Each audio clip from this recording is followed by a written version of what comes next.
Olá, boa tarde a todos. Estou muito feliz de estar aqui com vocês nessa palestra incrível. Hoje, a nossa última palestra do dia vai ser com a professora doutora Gleice Moser. E o tema da nossa palestra é Ecologia Funcional do Fitoplâncton em regiões oceânicas e plataforma continental dos polos aos trópicos.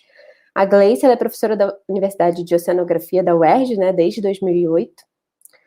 E possui licenciatura e bacharelado pela Universidade Federal de São Carlos. Em 1997, ela concluiu seu mestrado em Oceanografia pela Universidade de São Paulo e também doutora em Oceanografia Biológica pela Universidade de São Paulo. Ela dedica-se à docência desde 2002, atuando como professora em temas da biologia e da oceanografia. Gleice, muito bem-vinda. Prazer estar aqui com você. E aí, agora eu passo esse espaço para você. Obrigada ao Simpósio de Pós-Graduação pelo convite, é uma alegria estar aqui, né? É muito bom, né, ver de novo os colegas, os oceanógrafos, mestres e doutores, mestrandos e doutorandos, né? Então, boa tarde a todas as pessoas, e espero que a gente possa ter uma tarde proveitosa falando de ecologia do fitoplâncton marinho, justamente de ecologia funcional, tá? É uma linha que eu venho desenvolvendo há algum tempo, em colaboração com muita gente, e várias pessoas serão citadas aqui nessa apresentação, tá? Eu falo um pouco demais, né? Todo mundo já me conhece das minhas aulas, né? Mas eu pretendo ficar, né, bonitinho dentro do tempo, a Joane já me avisou aqui, então é um prazer estar aqui falando para vocês do que eu mais gosto de fazer na vida, além de dar aula, tá bom? Então eu vou compartilhar a tela para começar essa palestra, para não perder muito tempo, né, da nossa conversa. Só para dar um aviso rapidinho, o link com a lista de presença, ele vai estar no chat até o fim dessa palestra, até as 4 horas da tarde, e não vai estar disponível depois. Então, quem estiver aqui acompanhando, acompanha ali no chat, tá? E manda pra gente, preenche lá a lista de presença. As perguntas e dúvidas vocês podem mandar diretamente pelo canal do YouTube. E é isso. Muito obrigada, Gleice. Eu que agradeço. Eu vou colocar aqui em tela cheia, acho que as meninas vou perder o contato com vocês.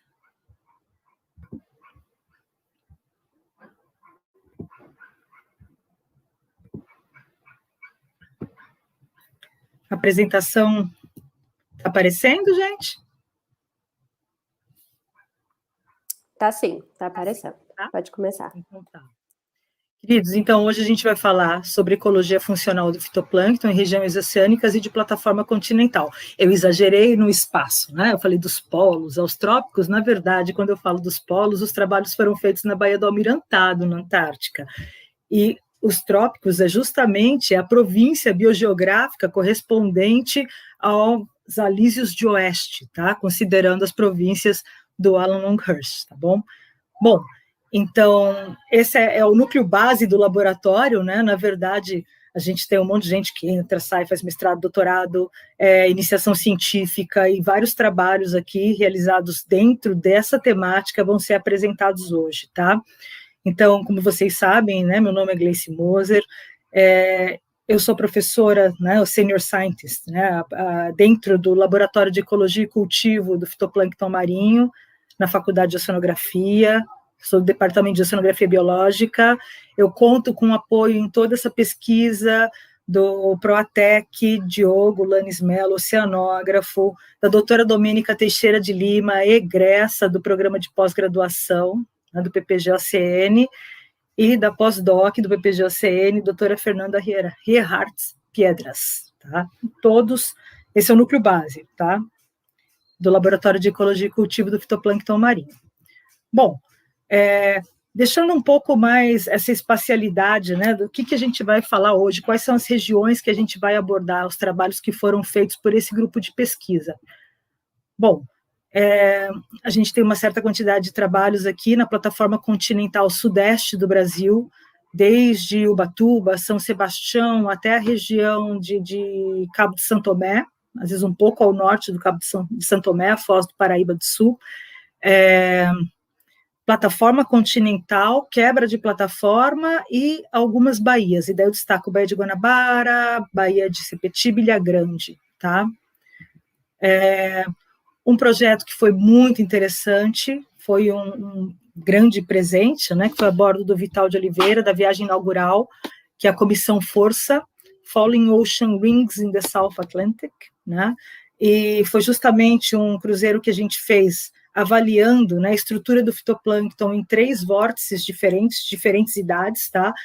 A coleta completa foi em 5 vórtices, mas comunidade biológica, né, só em 3 desses, só, muita coisa, em 3 desses vórtices, foi a tese de doutorado do Caio, mas eu vou mostrar, o projeto é grande mesmo, né, multidisciplinar, tá? Trabalhos na Antártica, na verdade, há alguns anos, né, na Baía do Almirantado, uma série de dados da professora Denise Rivera Tenenbaum, foi a tese de doutorado da Domênica Teixeira de Lima, e, né, em amarelo porque está em andamento, na verdade, esse é o projeto Pirata, né, e a gente faz a parte de comunidade fitoplanctônica, diversidade funcional, grupos funcionais, justamente nessa região correspondente à província, né, dos ventos alísios de oeste, tá? Justamente na longitude 38 oeste, tá? Subindo. Então, aqui tem, né, mostra bem essa radial, além dessas outras radiais, né, que a gente tem aqui mais próximas à região nordeste, tá? Bom, então, por que o fitoplâncton? A grande pergunta, na verdade, é por que o plâncton? Né? Por que estudar plâncton? Puxa vida, é difícil de enxergar, são pequenos, eu preciso de um microscópio, né? Muitas vezes eu preciso de análise molecular, muitas vezes eu preciso de microscópio eletrônico, né? De varredura, de transmissão, cultivo auxiliar, um monte de coisa. Mas por que o fitoplâncton? Porque o fitoplâncton é extremamente diverso. Ele é diverso nas formas, ele é diverso quanto grupo, né, taxonômico, a origem é polifilética, ele é diverso quanto ao tamanho. Se eu pensar no menor organismo, né, fitoplanctônico, Prochlorococcus, por exemplo, comparado, né, às maiores colônias de organismos fitoplanctônicos, é como se eu comparasse em escala um peixe à cidade inteira de Manhattan, tá? Esse é um trabalho de Finkel e colaboradores de 2010 na Plankton Research, falando dessa extrema variação nos tamanhos, tá? Então, é mais do que comparar formiga e elefante em termos de tamanho. Então, aí dentro tem muita funcionalidade, tem muita adaptação, tá, ao ambiente. Além disso, eles têm divisão extremamente rápida, tá? Então, são organismos fáceis de se estudar o nosso tempo de vida, tá bom? Além disso, alguns são bastante fáceis de cultivar, alguns deles, outros são mais complicados e alguns são incultiváveis, mas o cultivo deles, por exemplo, nos permite avaliar, né, e extrair muitos produtos naturais que são importantes para a nossa alimentação e para o nosso dia a dia, e que são utilizados, obviamente, são importantes na teia trófica, tá? Eu vou falar até um pouquinho do último estudo aqui, mas isso é lá para o final, se der tempo, que é justamente com a parte fisiológica, análise dos pulfas e também dos puas, tá? Em organismos, tanto em diatomáceas, mas também em clorófitas e outros flagelados. Bom, ainda pensando por que o fitoplâncton, ele não é só diverso na forma, ou diverso no tamanho, ou, né, diverso quanto à origem, tendo essa origem polifilética. Ele, na verdade, ele é diverso quanto à estratégia de vida, tá?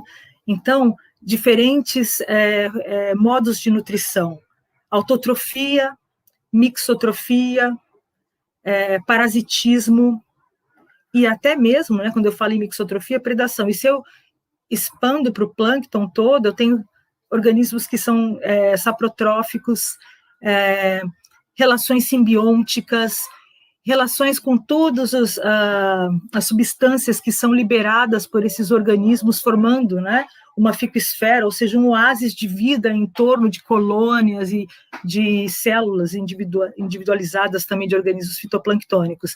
Além disso, a importância nos ciclos biogeoquímicos do carbono, do nitrogênio, da sílica, produção de oxigênio para a atmosfera, o fitoplâncton, né?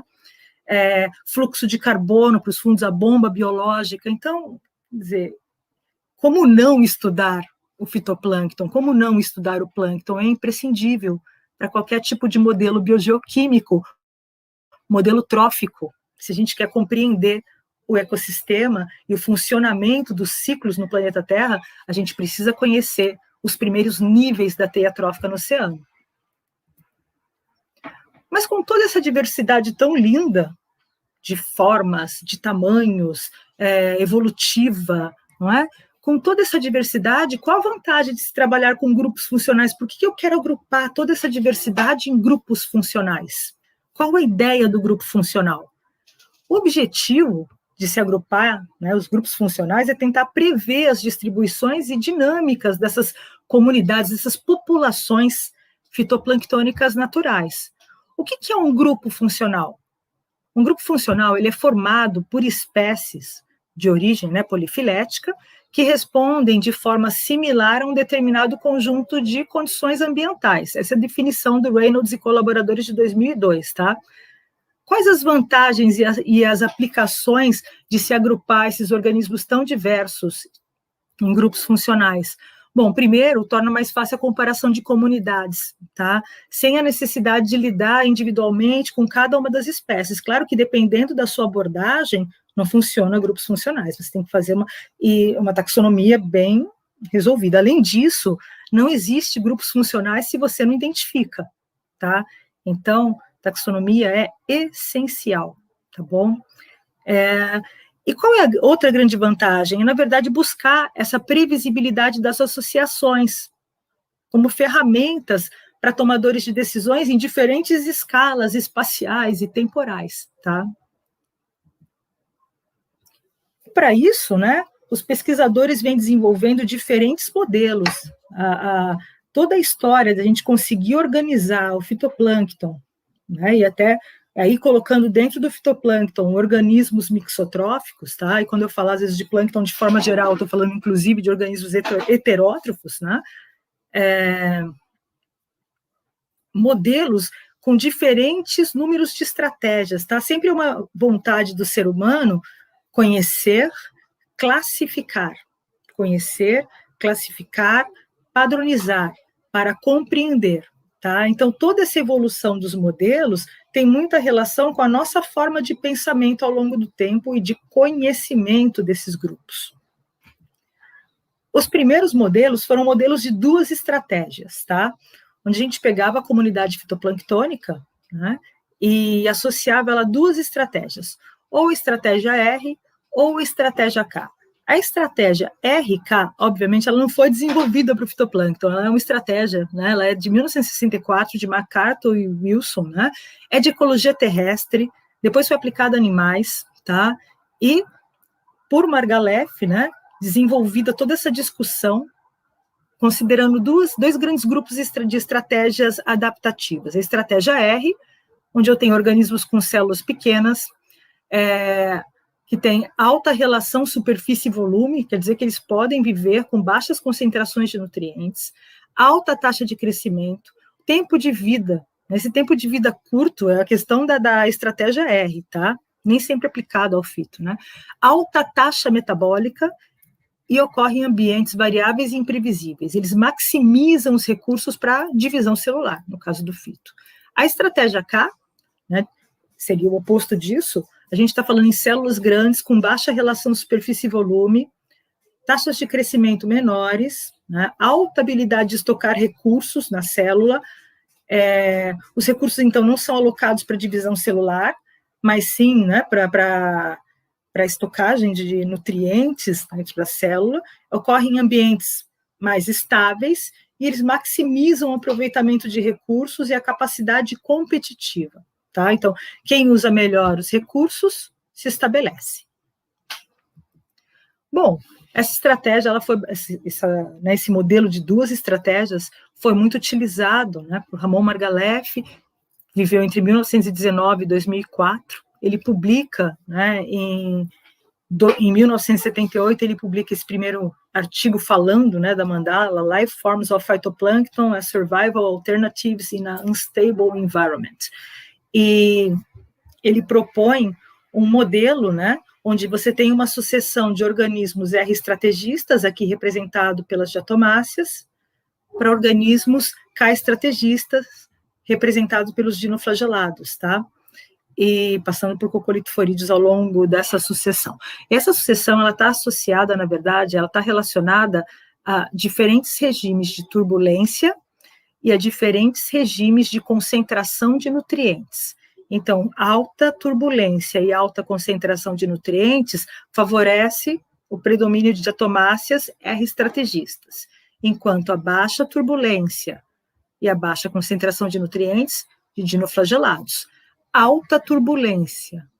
Baixa turbulência e alta concentração de nutrientes, dinoflagelados de tamanho grande e florações algais nocivas, aí, né, como maré vermelha, tá?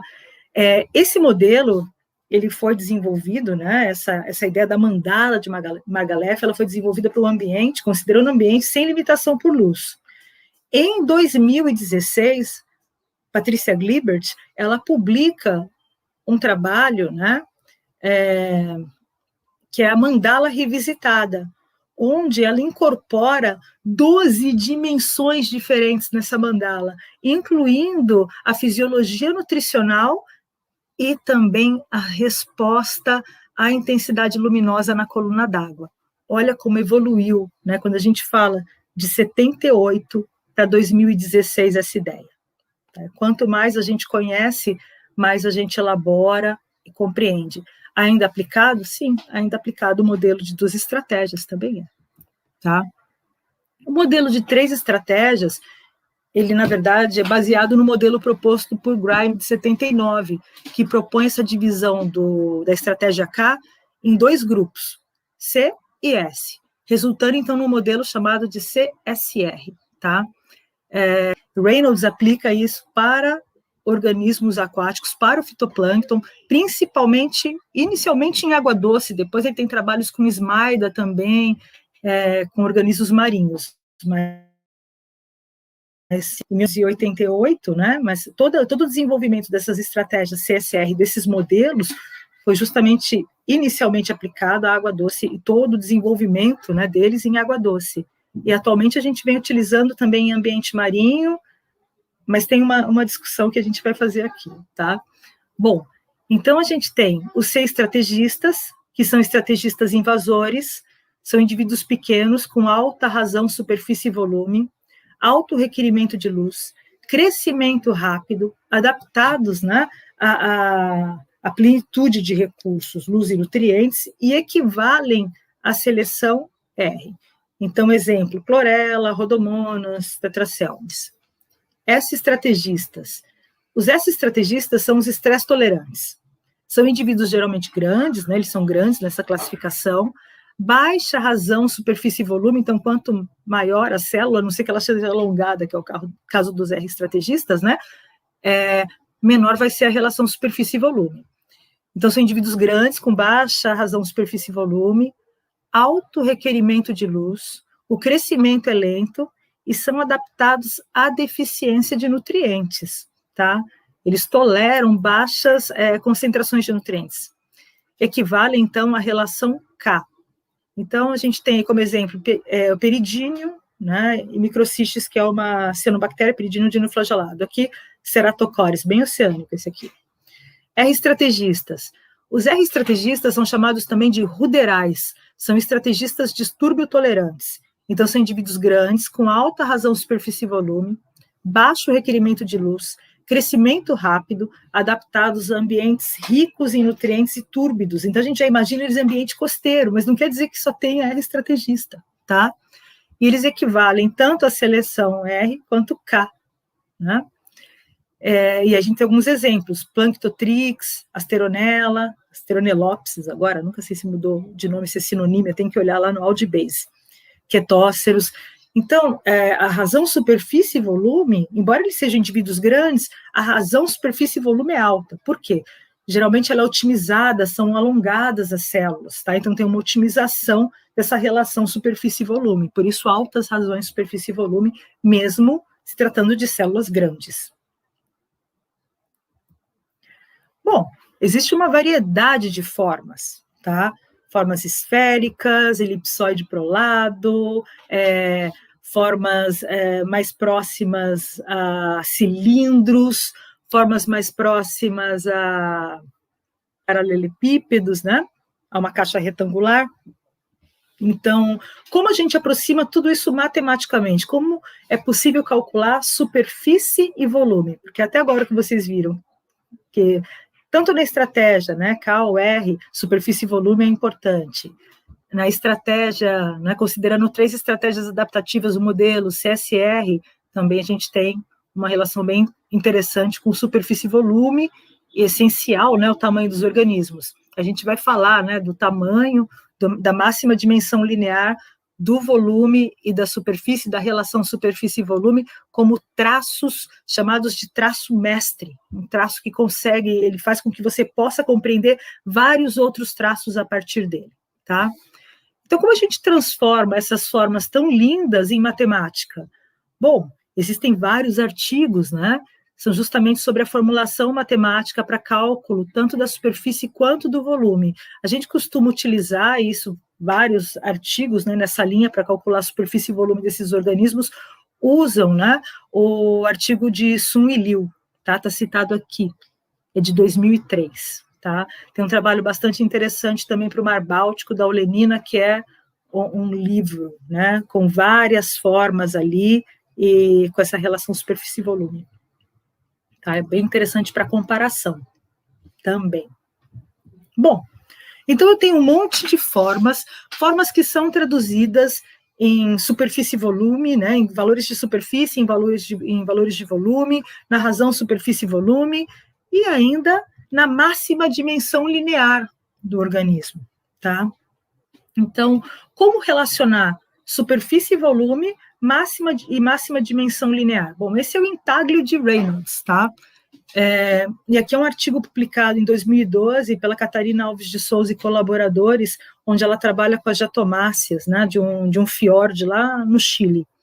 Então, quando a gente olha aqui esses organismos, né, e a gente plota valores de superfície e volume desses organismos em relação à máxima dimensão linear, multiplicando a razão superfície e volume, escala log, né, o que a gente consegue ver são organismos se agrupando em diferentes grupos.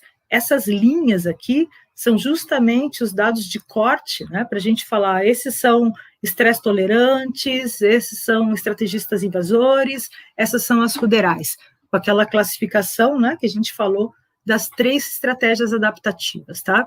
Quando eu pego estratégias adaptativas, eu estou pegando toda a comunidade fitoplanctônica e colocando ela dentro de estratégias pré-estabelecidas. O que aconteceu aqui nesse trabalho, né, da Catarina Alves de Souza e colaboradores, que foi bastante interessante.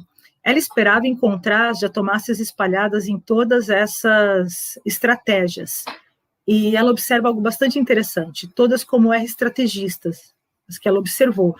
Mas o que é mais interessante ainda é que ela vê uma relação, por exemplo, nesse eixo, né, quanto ao MDL, multiplicando superfície e volume, né, ela vê o seguinte, que essas formas que são menores, mais alongadas, formas grandes ainda, perdão, mas mais alongadas, elas otimizam a relação superfície e volume, elas estariam no extremo desse R estrategista.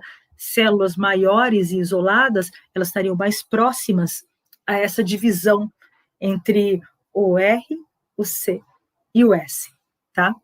As 3 estratégias. Bom, e como isso evolui? Em 2007, né, a Helena Lichtman, ela discute a questão dos traços funcionais para justamente avaliar a diversidade de espécies e o nicho ecológico, tá? Então, esse modelo, agora a gente não tem mais estratégias pré-estabelecidas. Esse é C estrategista, S estrategista, R estrategista, ou R ou K. Na verdade, a gente tem uma análise de traços, de tipos de traços, tá? E esses traços têm uma relação direta com a função ecológica. Então, essa é a proposta, é um modelo de diversidade funcional baseado na presença ou ausência de traços morfológicos, fisiológicos, comportamentais, de história de vida, né, de ciclo de vida.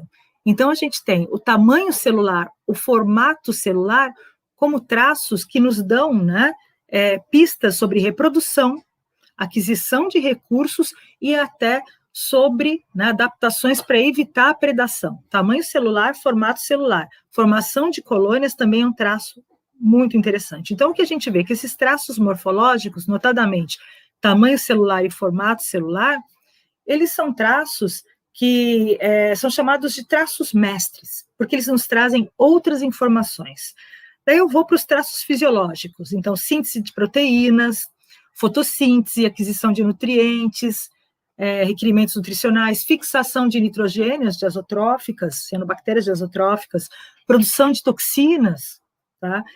Evitar predadores, podia estar aqui também, né, em competição e tudo mais, comportamento, a mixotrofia, que na verdade é uma forma, né, de aquisição de recursos também, então aquisição de recursos, e mobilidade, que é a habilidade do organismo de se deslocar na coluna d'água. Então, por exemplo, a presença de flagelos, ela pode ser traduzida como mobilidade, tá? Outros traços são mais complicados, os traços fisiológicos, principalmente, né? A gente deve medir. Quando a gente não tem a medida desse traço, a gente não sabe se ele está se expressando, né, naquele momento na coluna d'água, naquele organismo, a gente acaba extraindo essa informação da literatura.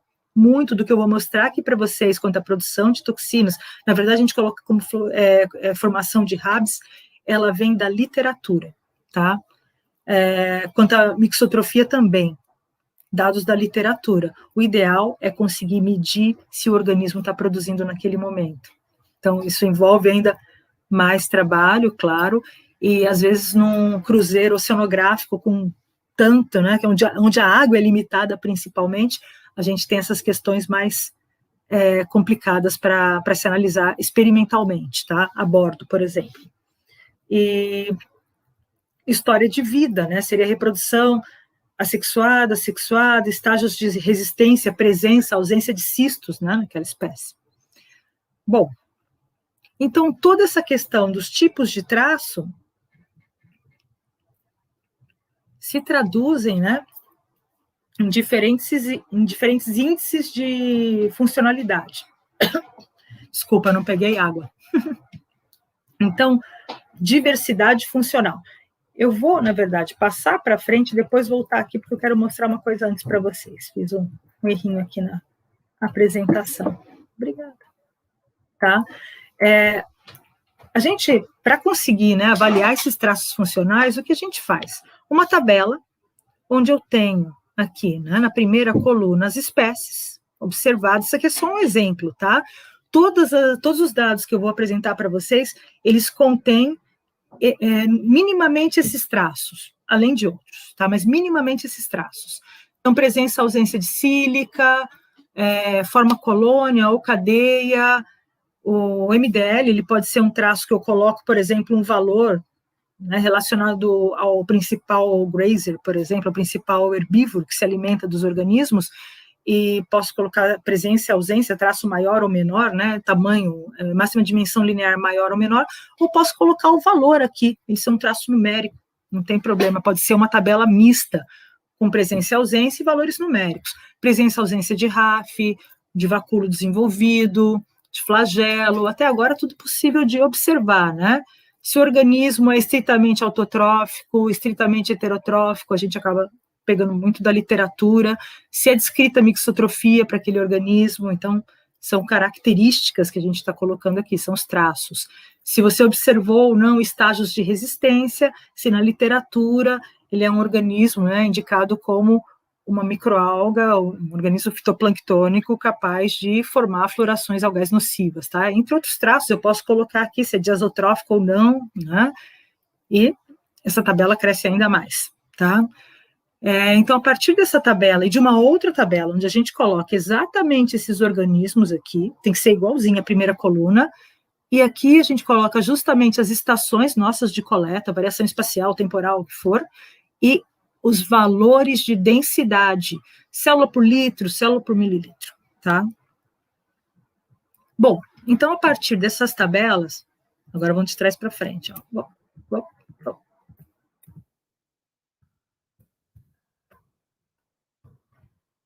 Pronto, agora, deixei vocês onzos e eu fiquei, tá? Bom, Diversidade funcional, a gente usa, na verdade, as formas de cálculo de La Liberté e Legendre 2010 e Villager e colaboradores 2008, tá? São índices multidimensionais, porque a partir dessa tabela, essas tabelas que eu mostrei para vocês, a gente avalia diagramas, na verdade, eixos, né, de análises multidimensionais. A gente usa multidimensional analysis, que também é chamado de PCOA, tá? Então, são índices multidimensionais, a riqueza funcional, FRIC, né, vai ficar assim, né, na nossa apresentação o tempo todo, equitabilidade funcional, FIV, né, e dispersão funcional, que seria FDIS, tá? Tudo isso a gente realiza utilizando o R, né, a versão que eu costumo usar, eu tenho versão antiga aqui, 3.5.1, né, e várias rotinas, tá? Eu sei que hoje tem mini curso de R, importantíssimo, tá? Essencial para estudar ecologia. Então, R, Python, né, o que você se der melhor, mas hoje tem curso de R. Então, a gente primeiro, né, plota os pontos, né, eles são plotados no espaço funcional de acordo com os pesos dos traços, com aquela tabela de presença e ausência dos traços das correspondentes espécies, tá? Os diferentes diâmetros que eu tenho aqui correspondem à abundância dessa espécie, então seria a nossa segunda tabela. Para calcular a riqueza funcional, a gente calcula o volume do espaço funcional ocupado por aquela comunidade. Ela corresponde ao volume do convex hull, tá? Impossível, convex hull não dá para traduzir, ficou aí, né, itálico convex hull, nesse espaço funcional da nossa análise multidimensional, tá?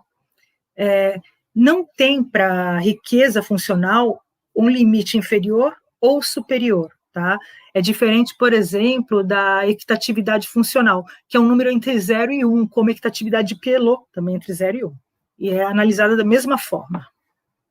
Então, riqueza funcional é o volume do espaço funcional ocupado pela comunidade, tá? A equitatividade funcional. A equitabilidade funcional, ela corresponde à medida da regularidade do espaço entre as espécies ao longo desse gradiente de traços funcionais, daquele plot que a gente tem, né? E da regularidade na distribuição. Então, são esses valores aqui, tá? Seria a regularidade entre os espaços entre as espécies. Então, ela reduz quando a abundância é distribuída de forma menos uniforme entre as espécies, ou quando as distâncias funcionais entre as espécies não se dispõem de forma regular, tá? E é um número restrito entre 0 e 1. Então, é bem tranquilo da gente interpretar.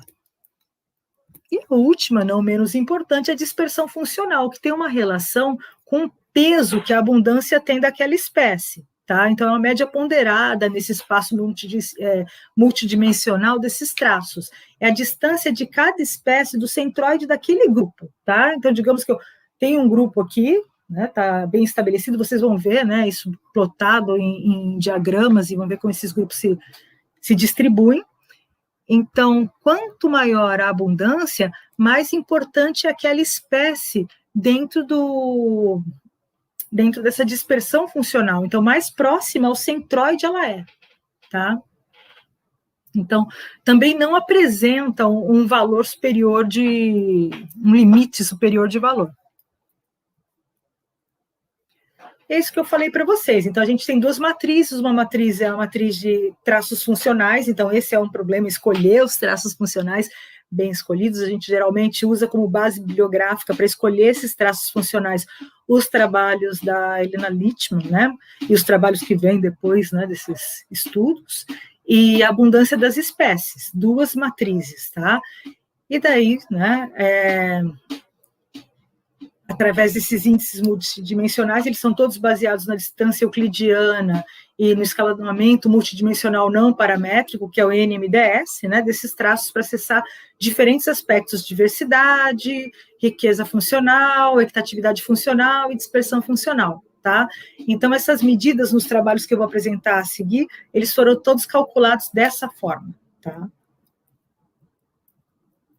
Aí a tabela que eu já tinha mostrado para vocês, a matriz, né?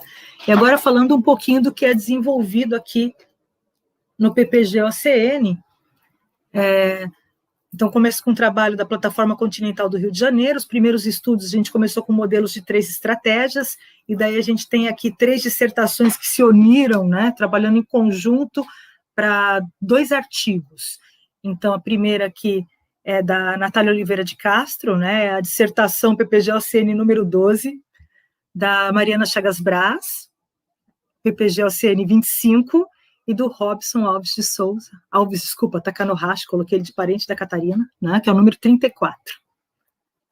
Bom, então esse primeiro artigo é o artigo, né, da Plataforma Continental, considerando desde Cabo Frio até a foz do Rio Paraíba do Sul. E justamente essa linha, ela indica em superfície, são dados de superfície que eu estou mostrando aqui, a água tropical, tá? E junto à costa, na região mais ao sul aqui, eu tenho uma água de baixa salinidade, tá? Então, o que a gente tem aqui? Bom, na região mais ao norte, dominada por água tropical, foi abundante, né? A gente teve uma representatividade interessante de dinoflagelados, ocorrência de ceratocores, que é o que está representado aqui, Rhabdosphera claviger, que é um coccolito forídeo, Scripsiella, dinoflagelado também, mas daí você vê a distribuição dele, né? Tanto na água tropical quanto na água de menor salinidade. E daí o diagrama aqui, o intaglio de Reynolds. O que chamou a atenção nesse trabalho foi justamente como os coccolitoforídeos, né, eles se apresentaram em todas as estratégias, na C, na S e na R, tá? Então, tanto a gente tinha células pequenas, estresse tolerantes, quanto espécies ruderais, como a Calceosolena murai, a Anoplosolena brasiliensis, né? Aqui eu estou colocando a nomenclatura da época que a gente analisou, tá? Como está publicado. Então, a gente tem aqui algumas microscopias eletrônicas e chamou bastante atenção a abundância de coccolitoforídeos nessa água tropical, na nossa plataforma continental. E conversando com o professor André Belém, né, que é da UF, ele me mostrou essa imagem aqui embaixo, né, que é justamente uma amostra de uma armadilha de sedimento, onde tinha essa concentração elevadíssima, né, de cocólitos, tá? Então, isso foi o que mais chamou a atenção nesse estudo, como os coccolitoforídeos tinham diferentes estratégias e estavam espalhados as diferentes espécies em todas as nossas estações, mas principalmente sobre o domínio da água tropical. Daí vem o seguinte trabalho, né, que é da Natália e do Robson Alves Takanohashi. Então, a gente tem a região sul aqui, é um outro estudo publicado na mesma linha, na Continental Shelf Research, e o que a gente observou de mais interessante foi a formação desse jato, né, de águas mais frias aqui nessa região, com o aumento da clorofila na área, e foi justamente onde a gente observa também o aumento tanto do microfito, quanto do nanofito, do pico e do ultraplâncton, todas as frações de tamanho, tá? Justamente nessa feição, a gente encontrou um predomínio de diatomáceas dentro da feição, tá? Bom, vendo as estratégias CSR, mais uma vez a gente teve os coccolitoforídeos distribuídos em todas as estratégias, mas também o que chamou bastante atenção foi esse grupo de S-estrategistas, onde a gente tinha tanto dinoflagelados, né, como coccolitoforídeos e algumas diatomáceas de tamanho pequeno, que estiveram associadas às estações mais próximas à desembocadura das baías, tá? De Guanabara, Sepetiba e também próxima à Ilha Grande.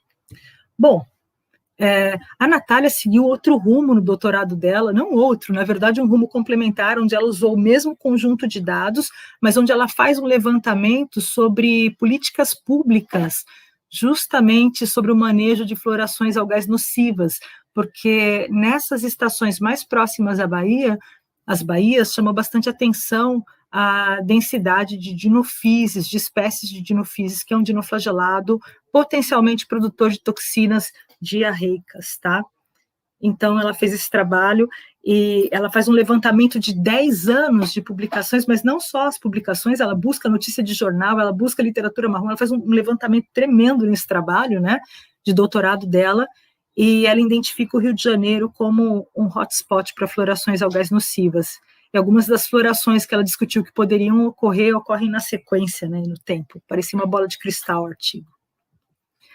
Bom, para regiões costeiras, né? Em regiões costeiras a gente fez um trabalho bem interessante no estuário do Rio Barra Grande, no projeto Transco, Baía de Guanabara, bastante coisa em andamento dentro do projeto PELD, tá?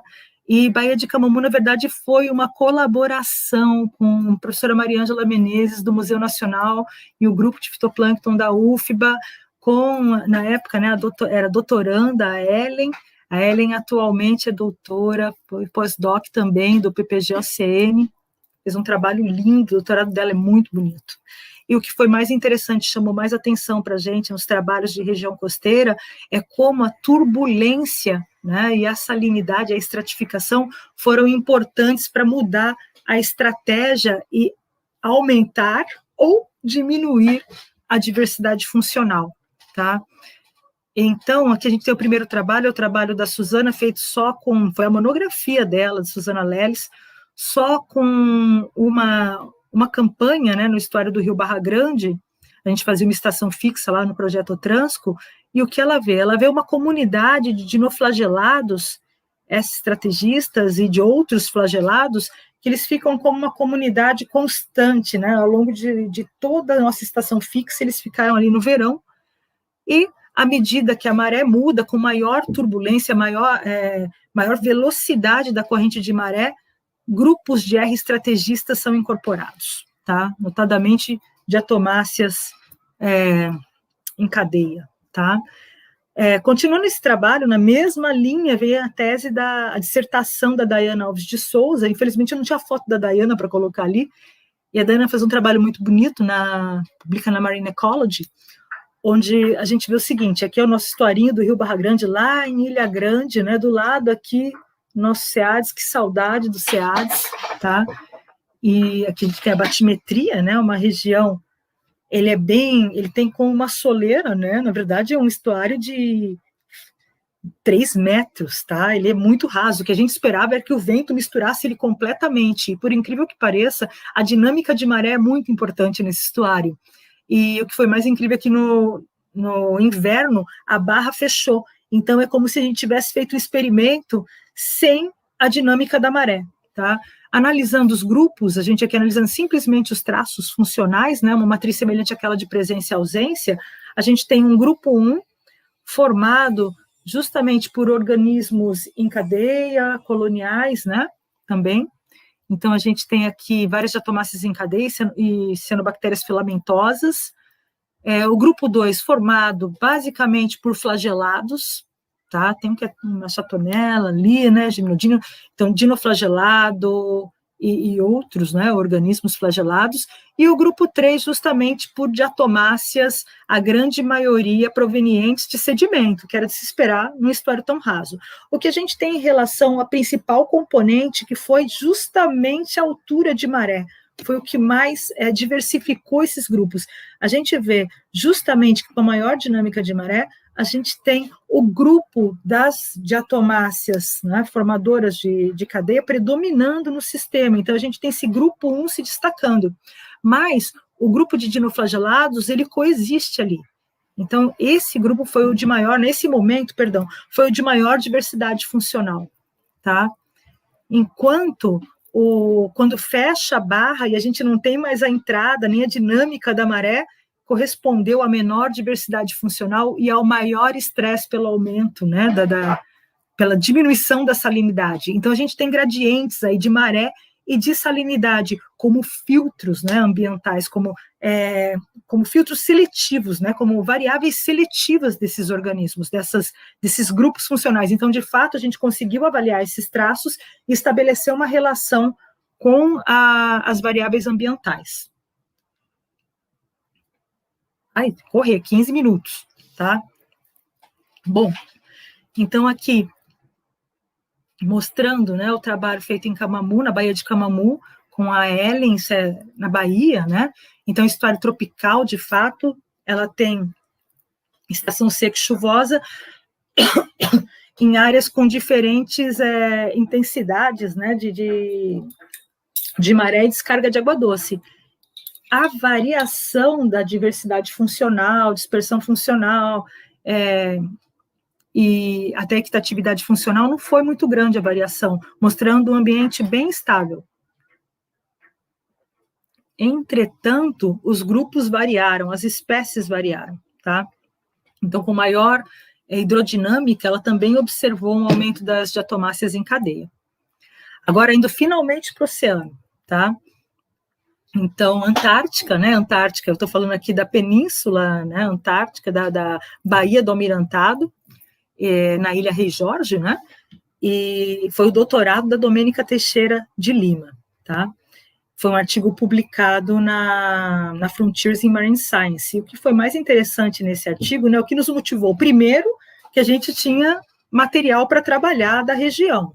Então, a professora Denise Tenenbaum foi essencial nesse trabalho, porque foi tudo através do INCT APA, tá? Todas essas coletas. Então, o que nos motivou foi realmente, primeiro, ter essas amostras e ter dados para trabalhar. Mas, além disso, o que nos motivou muito também é a questão do degelo, porque justamente na Península Antártica, né, é onde a gente tem a maior variação, o maior degelo ocorre nessa área, né, da Antártica.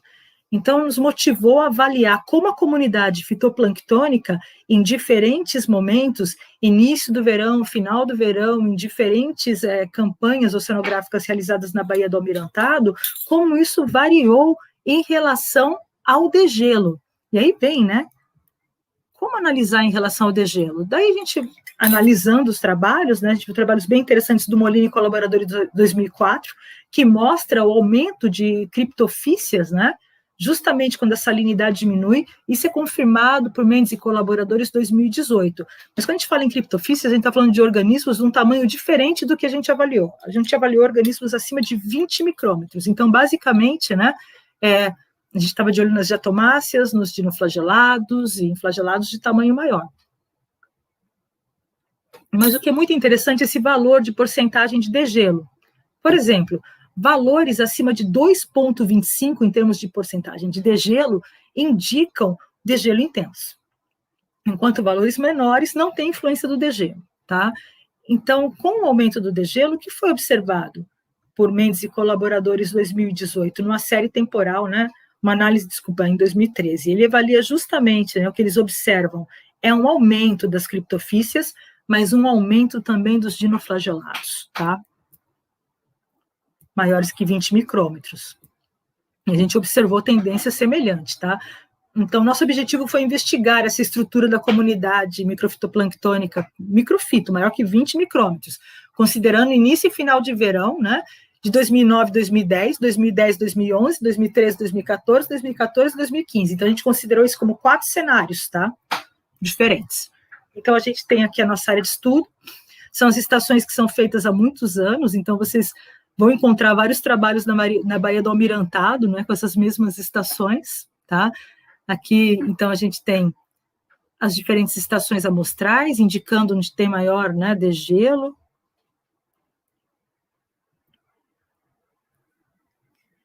E aqui como é feito esse cálculo, né, da porcentagem de degelo. Eu vou passar mais rapidinho para conseguir dar tempo. Tá? No Mendes e colaboradores 2018. Considerando esses valores do degelo, o que foi bastante interessante é que a gente tem, entre 2013 e 2014, valores acima de 2,5, principalmente no início do verão, em alguns momentos no final do verão. Entre 2014 e 2015, em alguns momentos no início do verão e no final do verão. Nos anos, né, na campanha 2009, 2010, 2010 e 2011, a gente não observou influência do degelo no momento, né, de coleta. Bom, então o que a gente tem aqui é a porcentagem de degelo em relação a como essa comunidade variou. Se a gente olhar aqui sem com degelo bastante baixo, abaixo de 2,5, né, o que a gente vê realmente é um predomínio em 2009 e 2010, né, de dinoflagelados atecados. Entre 2010 e 2011, diatomáceas, foi relacionado a nitrato esse aumento, tá? E 2013 e 2014, a gente tem maior diversidade dos grupos em termos de abundância relativa, tá? E o mesmo acontece entre 2014 e 2015, quando a gente tem o aumento do degelo. Então, os grupos funcionais que a gente observa aqui, né, essa setinha vermelha indica aumento da mixotrofia e heterotrofia, que foi um dos nossos traços funcionais, e aqui justamente a autotrofia associada a uma maior dimensão linear, tá, das células. Então, a gente tem o grupo A e o grupo B, formado basicamente por mixotróficos, tá, e dinoflagelados, de forma geral, mas boa parte deles mixotróficos ou heterótrofos. C e D, o grupo C e D, formado por organismos que formam cadeias ou coloniais. Os grupos E, F e G, uma crescente de tamanho, mas todos autotróficos, tá? Diatomáceas, tá? Puramente autotrófico, diatomácea, cianobactéria, tá? Mas aqui diatomáceas.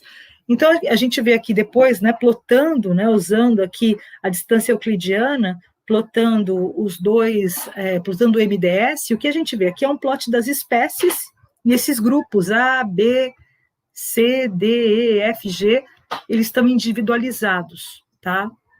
E aqui, né, como os diferentes traços atuaram em cada um desses grupos. É como se eu tivesse espelhado aqui, tá? O A e o B, justamente formadores de florações, mixotróficos ou heterótrofos, vacúolos bem desenvolvidos.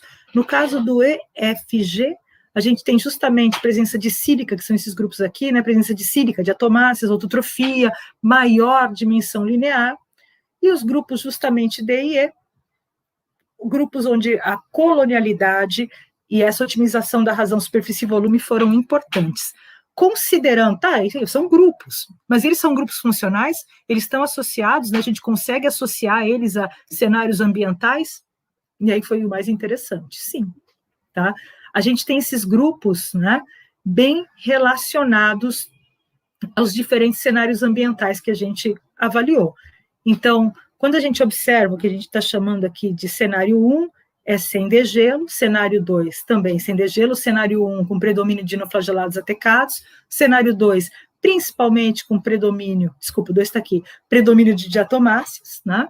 E o cenário 3 e 4 com maior diversidade de diatomáceas, dinoflagelados, outros flagelados, tá? E aqui os valores, e justamente com o aumento do degelo é quando a gente tem as maiores diversidades funcionais. O degelo, na verdade, ele aumentou, né, ele proporcionou essa possibilidade dos organismos coexistirem, seria um compartilhamento de nichos, tá? A coexistência de diferentes traços no ambiente, e diferentes grupos funcionais. Qual a implicação desse degelo se eu considerar que os organismos que eu estou avaliando são organismos mixotróficos e que têm um tamanho, em termos de dimensão linear, menor do que as diatomáceas que costumam, né, sustentar o crio nesse ambiente, por exemplo. Tá? Eu tenho uma seta aqui de maior eficiência de transferência energética para os níveis tróficos superiores, e se eu tiver modificação nessa comunidade, criptofícias, dinoflagelados, organismos de menor tamanho, outras vias energéticas, né, ocorrem também, tá? Então, isso depende muito do tamanho do meu organismo autotrófico. Então, o aumento da contribuição dos dinoflagelados, assim como de criptofícies, como observados em outros estudos, pode ser um dos gatilhos para essas mudanças na estrutura trófica que são reportadas em literatura para organismos nectônicos, inclusive, tá? Na Baía do Almirantado, então, a Baía do Almirantado, a Domênica fez um trabalho muito interessante de avaliar todas as variáveis físicas, químicas, valores de clorofila que ela tinha ali nesses anos, em comparação com trabalhos anteriores na mesma área, e comparando também com outros estudos, né, na região, e ela vê que os valores são muito semelhantes. Então, a Baía do Almirantado, ela pode ser usada como um modelo em menor escala, justamente para avaliação de mudanças ambientais na composição, na comunidade, nos grupos fitoplânctônicos e a diversidade funcional, tá? Quando eu vou que ela fez essa comparação, voltar rapidinho. Sou bagunceira com os meus slides, tá?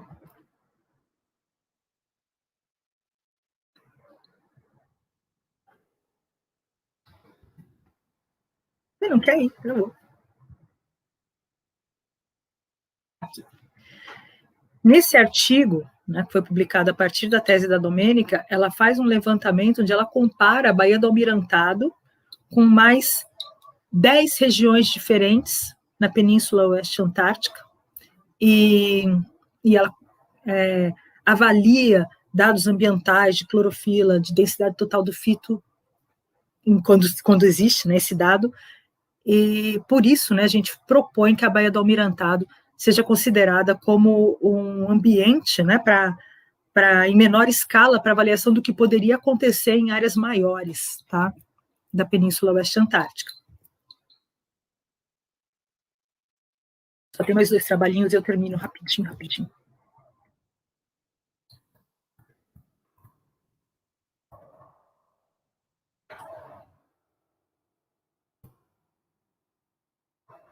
Continuando, né, no oceano, no lindo oceano, a gente tem aqui, né, o Atlântico Sul e uma feição, né, característica, que é o vazamento da corrente das agulhas, o projeto Força, que é o Fallen Ocean Rings in the South Atlantic.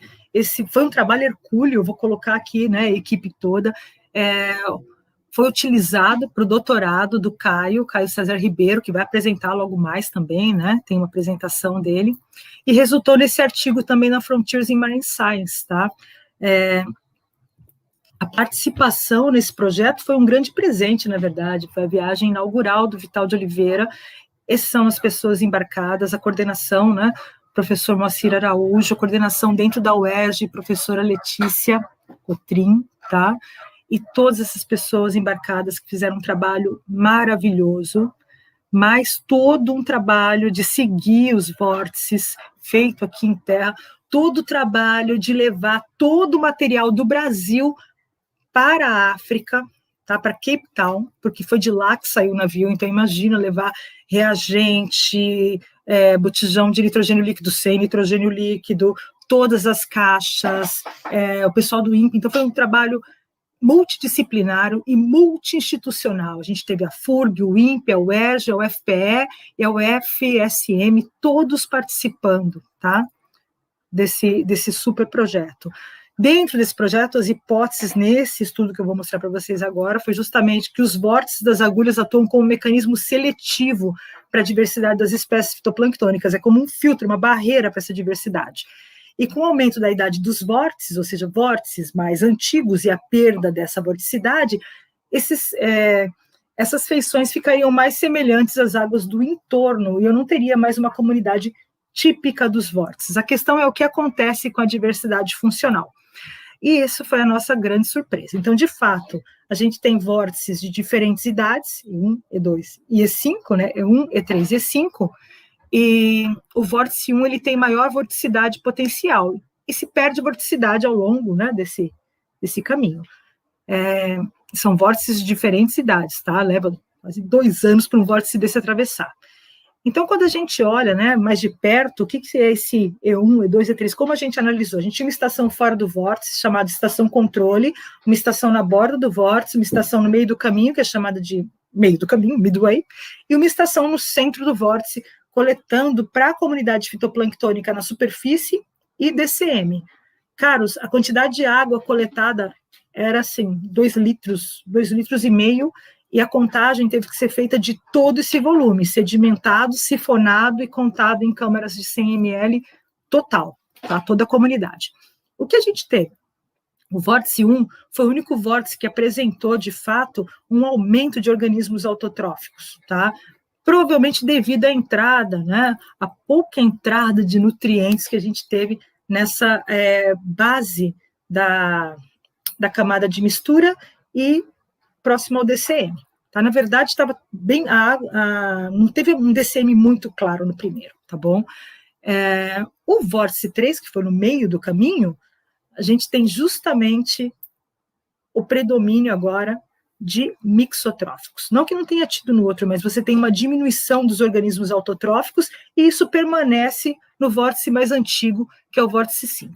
O que foi mais interessante é que, embora a gente tenha essas 3 estratégias que ficaram muito claras a partir da análise, né, da matriz de traços funcionais, as espécies eram espécies diferentes, no E1, E3 e E5. Então, embora a riqueza foi maior, a riqueza de espécies foi maior em E1, embora essa riqueza mudasse e as espécies mudassem em cada um desses vórtices, a estratégia funcional ela ficou bem estabelecida, principalmente nos vórtices mais antigos, E3 e E5. Tá? O Caio vai certamente apresentar o trabalho. E a gente tem aqui, né, a análise, então, dos traços funcionais. Então, a gente tem uma questão do tamanho, os mixotróficos, eles tinham um tamanho maior, né, do que os autotróficos eram menores em termos de MDL, mas foi justamente a estratégia nutricional que dividiu esses grupos, tá? Quando a gente faz o MDS, né, daquela mesma forma que a gente fez lá para a Antártica, a gente vê 3 grupos bem formados. Um grupo formado principalmente por esse grupo aqui de autótrofos, um grupo de heterótrofos e um grupo de mixotróficos. Bom, então, pelos traços funcionais, eles estão muito bem divididos. Mas o que acontece quando a gente avalia esses traços funcionais em relação às variáveis ambientais? Quando eu analiso simplesmente os vórtices em relação às espécies, eu vejo que as espécies se modificam em cada um desses vórtices. Aqui é uma análise CCA, é uma análise de correlação canônica.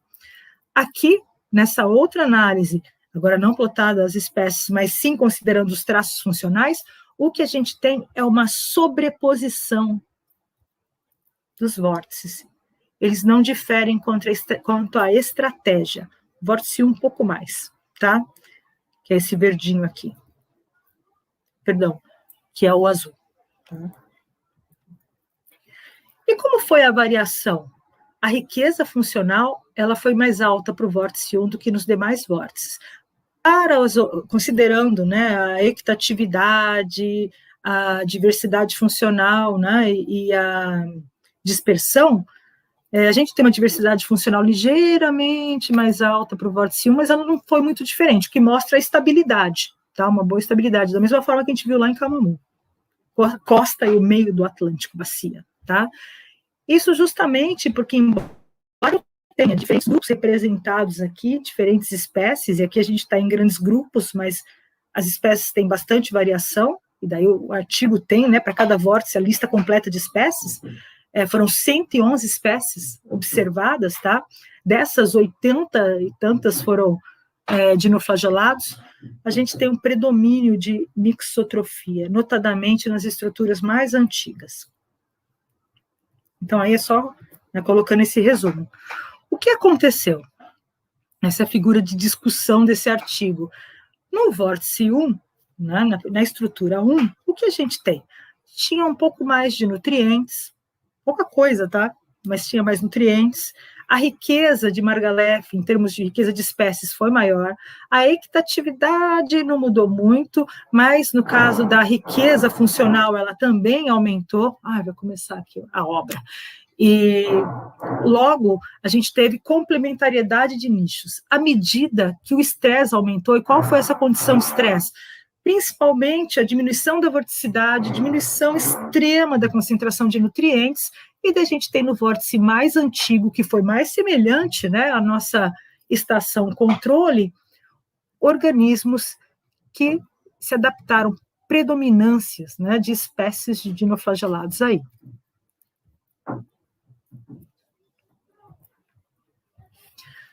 Vou terminar aqui, juro, tá bom? Deixa eu olhar aqui meu tempo, que eu sei que 4 horas, já estou me atrasando, tá? Então, no Atlântico Tropical, a província, né, dos Alísios de Oeste, é um trabalho que está sendo realizado, né, o doutorado da Raquel Neves Tavares Lopes, em colaboração com a professora Letícia Cotrim da Cunha, que é co-orientadora. Essas são as estações amostrais, ela ainda está em análise, ela começou a avaliar essa primeira radial aqui, né, essa radial que a gente achou muito interessante, porque ela passa o Equador e sobe, né, vai até quase 15 graus norte, 15 graus norte, ela já observou algumas variações muito interessantes, que são típicas de ambientes tropicais, como tufos de Trichodesmium, de azotrófica, com a presença de Rickelia, por enquanto não dentro das células, mas fora das células, né, Rickelia intracelulares. Ela observa dinoflagelados como ornitocercos magníficos, não é? Coccolithoforídeos de diferentes tamanhos, formas, então a gente espera encontrar alguma coisa bem associada à questão, né, das águas mais quentes, com essa diversidade de coccolithoforídeos, como a gente observou para a plataforma continental, e ela encontra em uma das estações contribuição de diatomáceas, e daí a gente está aí discutindo para explicar essa contribuição de diatomáceas tão para fora aí, né, tão oceânico, né, e a questão pode ser justamente uma mistura das águas, né, provenientes do Rio Amazonas, mas daí em mistura, tá? E é isso, aí são só algumas considerações, eu já vim falando, né, que estudos dos grupos funcionais, eles revelam diferentes espécies de fitoplâncton que compartilham essas características funcionais, então é bastante interessante para a gente conversar em modelo, em maior escala. Em termos gerais, quando a gente tem maior diversidade funcional, geralmente tem maior complementariedade de nicho, então é importante analisar isso. Esses estudos todos, mais, né, eu apresentei dos grupos, mas tem muita coisa na área, tá? Eles fornecem novas evidências sobre aquecimento global, o que aconteceria, por exemplo, com o aumento da formação dos vórtices, né, do vazamento da corrente das agulhas, o que aconteceria com degelo, tá? O que aconteceria com impactos antrópicos em regiões costeiras, aumento de nutrientes, explorações, então são interessantes de estudar do ponto de vista, né, estrutural da comunidade. E é muito importante estudar os organismos mixotróficos, que foi recorrente nas nossas análises, tá? Então, é algo que a gente quer estudar além da literatura. Bom, queridos, é isso. Tem alguns slides na manga, mas meu tempo já deu. Muito obrigada. Muito obrigada, Gleice. Eu que agradeço. Foi muito bom estar aqui com você. A sua palestra foi incrível.